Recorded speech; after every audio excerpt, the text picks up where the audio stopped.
그 지역에 목자들이 밤에 밖에서 자기 양떼를 지키더니 주의 사자가 곁에 서고 주의 영광이 그들을 두루 비추매 크게 무서워하는지라. 천사들이 이르되 무서워하지 말라. 보라, 내가 온 백성에게 미칠 큰 기쁨의 좋은 소식을 너희에게 전하노라. 오늘 다윗의 동네에 너희를 위하여 구주가 나셨으니 곧 그리스도 주시니라. 너희가 가서 강보에 쌓여 구유에 누워 있는 아기를 보리니 이것이 너희에게 표적이니라 하더니 호련히 수많은 천군이 그 천사들과 함께 하나님을 찬송하여 이르되 지극히 높은 곳에서는 하나님께 영광이요 땅에서는 하나님이 기뻐하신 사람들 중에 평화로다 하니라. 천사들이 떠나 하늘로 올라가니 목자가 서로 말하되 이제 베들레헴으로 가서 주께서 우리에게 알리신 바 이 이루어진 일을 보자 하고 빨리 가서 마리아와 요셉과 구유에 누인 아기를 찾아서 보고 천사가 자기들에게 이 아기에 대하여 말할 것을 전하니 듣는 자가 다 목자들이 그들에게 말한 것들을 놀랍게 여기되 마리아는 이 모든 말을 마음에 새기어 생각하니라. 목자들은 자기들에게 이르던 바와 같이 듣고 본 그것으로 인하여 하나님께 영광을 돌리고 찬송하며 돌아가니라. 아멘. 담임 목사님께서 목자들이 부른 찬송이라는 제목으로 설교 말씀 전하실 때에 큰 은혜 누리시길 바랍니다. 옆사람과 인사하시겠습니다. 메리 크리스마스. 어제 발표회도 많이 오셨고 오늘 예배에도 많이 동참해 주셔서 감사합니다. 눈이 와서 많이 못 오시겠다 했는데 제가 걱정을 한 것 같아요. 많이 오셔서 기쁘고 감사합니다. 목자들이 부른 찬송이라는 제목의 말씀 함께 나누고 연합찬양대가 준비한 찬양을 하나님께 올려드리도록 하겠습니다. 미국 대통령 자리에 오르는 것은 매우 어려운 일이죠. 최근에는 돈을 많이 가진 그런 대통령이 세워졌던 일도 있지만 미 대통령이 되는 것은 과거로부터 매우 어려운 일이었는데 아무도 예상하지 못한 인물이 대통령이 되어서 미국 역사에 아주 위대한 족적을 남긴 그런 인물이 있죠. 아브라함 링컨입니다. 그는 학교에서 배우기보다는 독학으로 학업을 마쳤습니다. 아버지는 토지 등기 과정에서 소유권 분쟁으로 땅을 꽤 많이 갖고 있었는데 땅을 다 잃어버렸어요. 그리고 독초를 먹은 소가 짠 우유를 먹고 어머니는 34살에 세상을 떠났습니다. 누나는 결혼한 지 17개월 만에 아이를 낳다가 사망했고 링컨은 우체부, 뱃사공, 가게점원, 토지 측량사 등 다양한 일에 종사를 했는데 1832년 의회 선거에 출마했으나 낙선을 했는데 그가 선거에서 패배한 것은 8번이나 되고 사업을 하다가 2번 또 어려움을 당했습니다. 1846년 연방의회 하원 의원에 당선되었지만 4년 뒤에 로버트 토드 링컨 아들이 결핵으로 세상을 떠났습니다. 대통령이 된 지 2년 후에 아들을 또 하나 잃었습니다. 가정부의 말에 의하면 링컨은 아들들을 너무너무 사랑했대요. 그런데 어릴 때는 어머니를 잃고 또 자식을 계속 보내는 가운데 링컨에게 찾아온 정신병은 우울증이었습니다. 그래서 대통령에 재임하면서도 그 우울증 증상들이 꽤 많이 나타난 것을 정기에서 볼 수가 있습니다.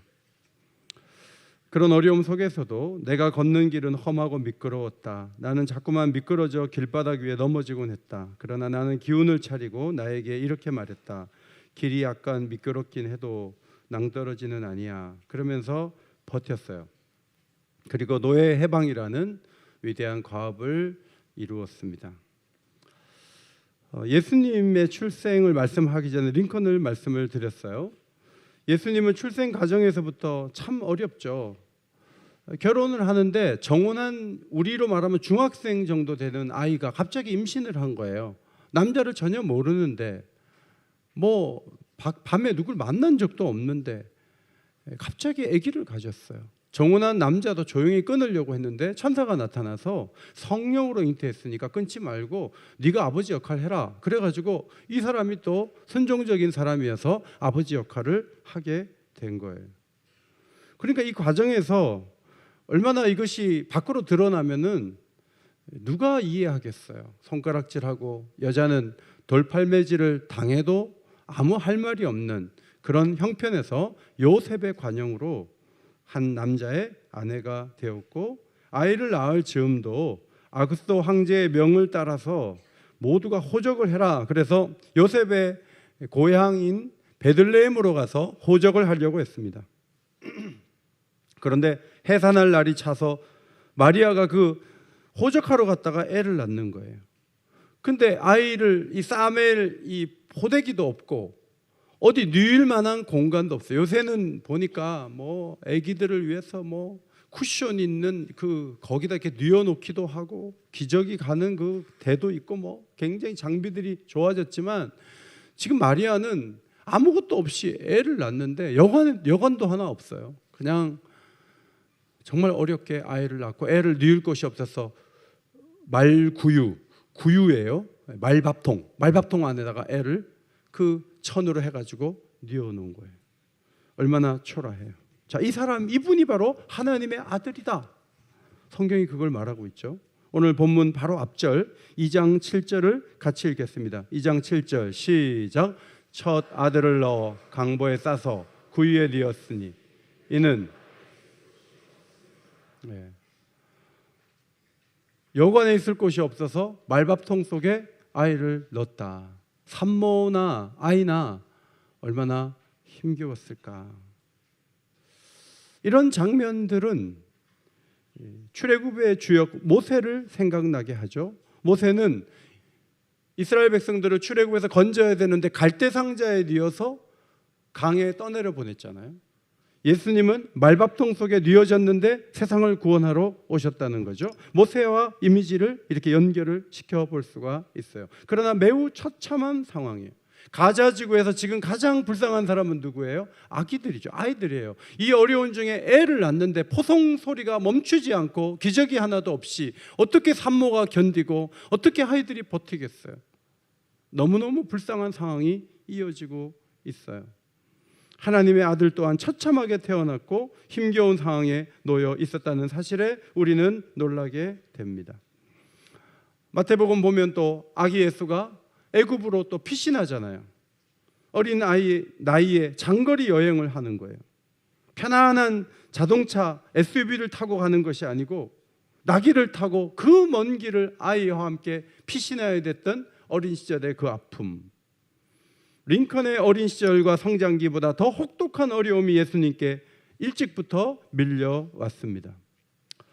여러분 가운데 예수님이 뭐 아무리 고생을 해도 예수님께 고생이 되지 않는다. 예수님은 항상 담대하고 항상 웃을 수 있다. 왜? 그분은 하나님이기 때문에. 이렇게 생각하는 분이 계실 수 있는데 그것은 바른 판단은 아니에요.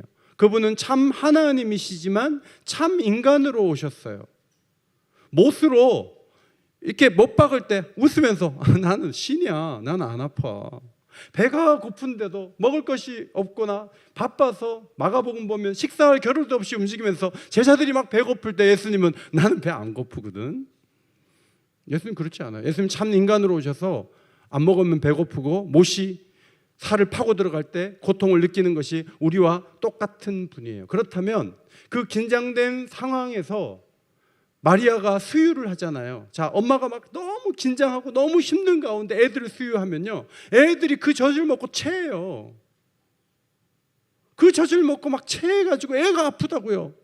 그 모유에 엄마의 그 심정이 그대로 들어가가지고 애가 막 체한다고요. 하나님이 물질적으로는 완전히 바닥을 칠 정도로 그렇게 자기 아들을 낳추셨지만 그 산모에게 기저귀 하나 하나님이 전달해 주신 적이 없지만 하나님이 고려하신 게 뭔지 아세요? 마리아와 요셉의 심정이에요. 그 심정을 하나님께서 붙잡아 주시려고 이렇게 저렇게 애쓰신 그 기록이 마태복음과 누가복음에 나오고 있는 거죠. 예수님은 너무 힘겨운 가운데 태어나셨어요. 그런데 마리아를 위로하기 위해서 하나님은 두 가지 일을 하셨죠. 유대인은 아니지만 동방박사를 보내셨어요. 그리고 황금과 유황과 모략, 지금 아기를 돌보는데 당장 필요한 것은 아니지만 왕이 받을 수 있는 그런 예물을 받게 하심으로 예수의 부모를 위로해 주셨어요. 그리고 이번에는 목자들을 보내셨어요. 그리고 자신들이 천사를 만났고 천사에게서 들었던 그런 이야기들을 얘기해 주므로 마리아와 요셉의 마음을, 심정을 만져주시는 하나님의 터치하심을 우리는 발견하게 됩니다. 이 시점에 갑자기 목자가 등장한 것은 왜일까요? 모세도 목자로 있을 때 미디안 광야에서 하나님의 부르심을 받았어요. 이스라엘을 건지기 위해서 모세가 목자였는데 갑자기 구원하는 선봉에 서게 된 것처럼 예수님이 태어나셨을 때 목자들을 등장시키심으로 이분이 모세와 같이 세상을 건지실 분이라는 것을 하나님은 역사적으로 연결시키고 있다고 봅니다. 이들은 밤에 양떼를 지키고 있었습니다. 그냥 게으르고 방심하고 집에서 자고 있는데 갑자기 목자들을 깨운 게 아니고 자기 할 일을 열심히 하고 있는데 천사가 나타나서 그들에게 아기를 볼 수 있는, 메시아 아기를 볼 수 있는 놀라운 기회를 제공했어요. 이들은 너무나 무서워 떨었어요. 그때 천사가 한 말씀이 10절과 11절이에요. 앞에 보시고 10절 11절 함께 읽겠습니다. 시작. 보라, 내가 온 백성에게 미칠 큰 기쁨의 소식을 너희에게 전하노라. 오늘 다윗의 동네 너희를 위하여 구주가 나셨으니 곧 그리스도 출신이라. 천사는 산모 마리아가 제대로 도움도 받지 못한 채 너무 어려우니까 양이라도 몇 마리 팔아갖고 돈 좀 갖다 줘라 이렇게 말하지 않았어요. 지금 이 아이가 태어난 것이 얼마나 큰 위대한 사건이며 큰 기쁨의 소식인지를 전하면서 너희를 위하여 다윗의 동네 베들레헴에 구주가 태어나셨다. 바로 그분이 그리스도 주시라고 이야기를 해 주었습니다. 그리고 그들에게 할 일을 12절에서 전하고 있죠. 12절을 또 읽겠습니다. 시작. 너희는 가서 강보에 쌓여 구유에 뉘어 있는 아기를 보리니 이것이 너희에게 표적이니라. 베들레헴에 아기가 몇 명 있겠죠? 그런데 그 애들은 다 집안에 안전하게 있을 거예요. 어떤 집은 부잣집이어서 아이를 굉장히 좋은 곳에 뉘었을 거예요. 그 아이가 잠자는 그 시간에 목자들이 찾아다니는데 집안에 들어가는 게 아니고 어디 마구간을 뒤지면 되는 거예요. 마구간은 밖으로 열려 있기 때문에 접근이 가능해요. 그래서 다니다 보니까 마구간 한 곳에서 아기가 누워 있는 거예요. 바로 이 아기가 예수님이구나. 이 아기가 구주시구나. 그래서 찾기가 쉬웠던 거죠. 예수님은 낮고 천한 곳에 오셨습니다. 그것이 하나님의 선택이었습니다.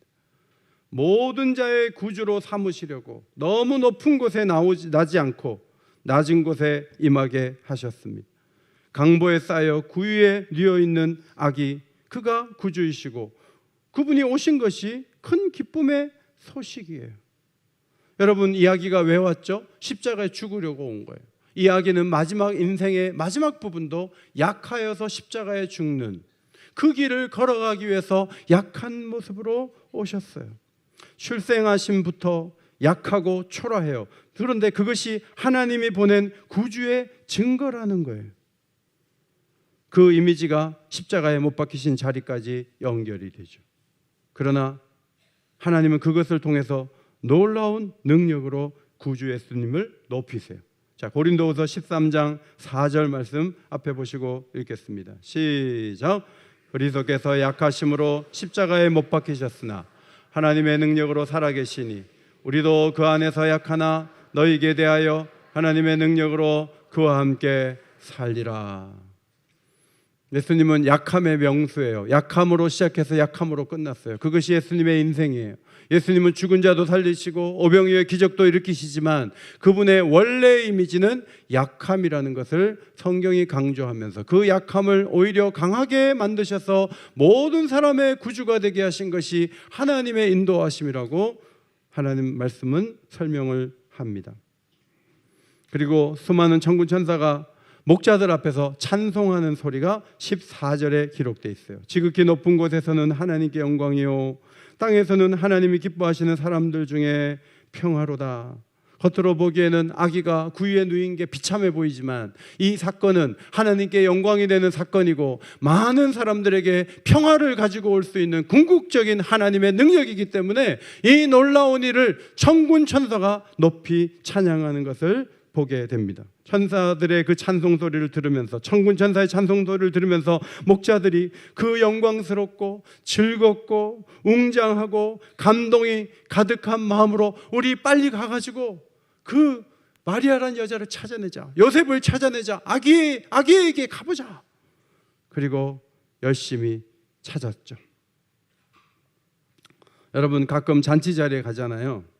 그러면 돈이 많아가지고 막 비싼 밥도 막 주고, 막 친구들도 와 있고, 막 많은 사람들이 와 있으면, 권력이 있으면 뭐 국회의원까지 하셨으면 옆에 막 사람들이 막 몰려오고, 그러면 이제 사회자가 그동안 이분이 행하신 것이 얼마나 큰지를 막 쫙 나열해요. 그러나 밥을 너무 비싼 걸 사주기 때문에 아무도 말 못하고 이의를 제기하지 못하고 그분의 어떤 그 환영하는 그 잔치에 들어가가지고 밥을 먹긴 한데 속으로 이거 좀 과장됐는데 뭐 그렇게 대단한 건 아닌 것 같은데 밥을 하나 대접한다 그래서 이렇게까지 사람을 높일 필요가 있나, 뭐 그런 느낌을 가지고 밥을 먹고 돌아오는 경우가 있다고 있어요. 자, 이것은 환경은 매우 훌륭한데 풍성한 칭송이 마음에 가지 않는 경험이에요. 그런데 오늘 본문은 반대 상황이에요. 애가 지금 누일 것이 없어서 구유에 있는데, 그런데 하나님께 영광이 되고 사람들에게 평화가 온다는 거예요. 이 아이가 대단한 일을 한다는 거예요. 겉으로 보기엔 너무 초라하기만 한데 그렇지 않다는 거예요. 굉장한 일이 앞으로 일어날 것처럼 천군 천사가 노래를 하고 사라졌어요. 그래서 이 목자들은 빨리 베들레헴으로 가서 마리아와 요셉과 구유에 누인 아기를 찾아보았어요. 어렵지 않게 찾아가지고 우리가 천사들의 얘기를 들었다고, 이 아이가 구주라고 얘기했다고 막 얘기할 때 마리아와 요셉이 무슨 생각이 들었을까요? 지금 목자들은 빈손이에요. 황금도 안 갖고 왔어요. 아무것도 안 갖고, 기저귀 하나도 안 갖고 와가지고 뭐 자기네들이 본 얘기를 하는 거예요. 마리아가 19절에 마리아는 이 모든 말을 마음에 새겨 생각하니라. 이게 무슨 말이죠? 아, 내가 헛고생하는 거 아니구나. 나를 이해하시는구나. 이것은 하나님으로 말미암아 된 일이구나. 하나님이 나를 지지하시고 하나님이 나를 붙잡아 주시는구나. 마리아가 얻은 것은 그런 것들이에요. 여러분, 뭐 오늘 성탄절이라서 막 비싼 뭐 반지 해주고 막 한 100만 원짜리 뭐 사다 주고 뭐 그런 물질 가지고도 할 수 있지만, 여러분들이 오늘 이 좋은 날 사람들의 마음을 알아주고 마음이 가라앉지 않도록 도와주고 손을 내밀고 사랑하고, 그냥 많은 게 필요 없어요. 그냥 옆에 부인에게 손을 꼭 잡으면서 당신이 있기에 내가 여기 있어, 뭐 이렇게 한마디만 하면 돼요. 마음을 담아가지고. 그리고 노래를 하나 불러요. 노엘 노엘 하고 주님을 높이고 찬송해요. 그 잠깐의 행위를 통해서도 위로가 될 수가 있는 거죠. 하나님은 목자들에게 천사의 음성과 노래를 들려주시고 의미도 말씀해 주시고 목자들을 보내셨는데, 생각해 보면 마리아와 요셉 앞에 천사들이 착 나타나가지고 막 노래하고 그러면은 마리아와 목자가 얼마나 좋겠어요. 근데 그렇게 하지 않으셨어요. 목자를 보내셨어요. 마치 막달라 마리아, 마지막 그 부활의 영광을 본 그 마리아를 보내서 제자들을 오라고 했던 그 천사처럼 하나님은 사람을 보내시죠. 누군가 위로가 필요할 때 사람을 보내세요. 그냥 저 하늘에서 뭔가 떨어져 가지고 위로를 줄 수도 있지만 하나님은 그렇게 하지 아니하고 사람을 보내어서 위로해 주시고 사랑해 주시는 하나님의 방식을 우리는 여기서 볼 수가 있습니다. 목자들의 방문을 받으면서 마리아 요셉은 하나님이 우리를 부르신 것이 확실하구나, 분명하구나. 그래서 이 목자들이 다녀간 다음에 성경에 없지만 젖을 먹이는데 아기 예수가 살로 다 가는 거예요. 그 젖을 먹고 체하지 않는 거예요. 왜? 마리아와 요셉은 물질은 별로지만 그 마음을 위로해 주는 하나님의 대접을 받은 거잖아요. 세례를 받을 때에도 이는 내 사랑하는 아들이요 내 기뻐하는 자는 그 음성 한마디로 공생애를 사역하는 예수님을 강하게 붙잡아 주신 그 하나님의 배려를 우리가 성경에서 읽어야 돼요. 이런 세계에 눈 감고 있으면 신앙생활 제대로 하는 거 아니에요. 목자들은 천사들이 부탁하지 않은 일을 한 가지 하죠. 20절이에요. 20절 앞에 보시고 읽겠습니다. 시작. 목자들은 자기들에게 이르던 바와 같이 듣고 본 그 모든 것을 인하여 하나님께 영광을 돌리고 찬송하며 돌아가니라. 찬송하라고 하지 않았어요. 그냥 가서 얘기하라 그랬어요. 그런데 입에서 찬송이 터진 거예요. 하나님은 이 목자들의 찬송이 터지게 하셨어요. 동방박사는 예물 드리고 같이 찬송했다는 기록이 없어요. 그런데 목자들은 찬송을 드렸어요. 이 찬송은 하나님께 드리는 거예요. 그런데 위로는 누가 받아요? 마리아와 요셉과 아기가 받는 거예요. 오늘 연합찬양대가 찬양을 드린 건 하나님께 드리는 거예요. 그러나 이 찬양이 우리 모두에게 위로가 되기를 간절히 소원합니다. 이것이 우리 모두에게 위로가 될 수가 있는 거죠. 저는 이 말씀을 보면서 예수님이 지금 이 시대에 오면 옥인교회 식구들 몇 사람에게 연락해가지고 어디 가면 부암동 저 언덕에 가면 누가 애를 낳아서 있는데 가서 좀 경배해라. 지금 이 시대에 예수님이 오신다면 우리 옥인교회에 연락이 올까? 담임 목사인 나한테 전화가 올까? 여러분, 기독교 역사는요, 교회 직책 가진 사람들에게 연락이 안 온다고 많이 얘기해요. 총회장한테 오나? 담임 목사들한테 오나? 아닐 공산이 커요.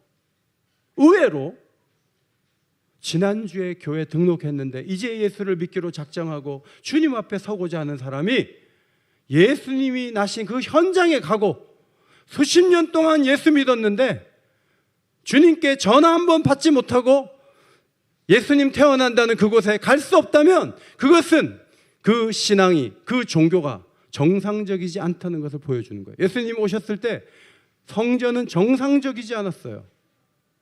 그렇게 오랫동안 예배하고 그렇게 오랫동안 많은 일을 하고 직분을 가지고 제사장 옷을 입고 다니고 사람들 보는 데서 손을 들고 기도하지만 그 누구도 천사의 방문을 받지 못했어요.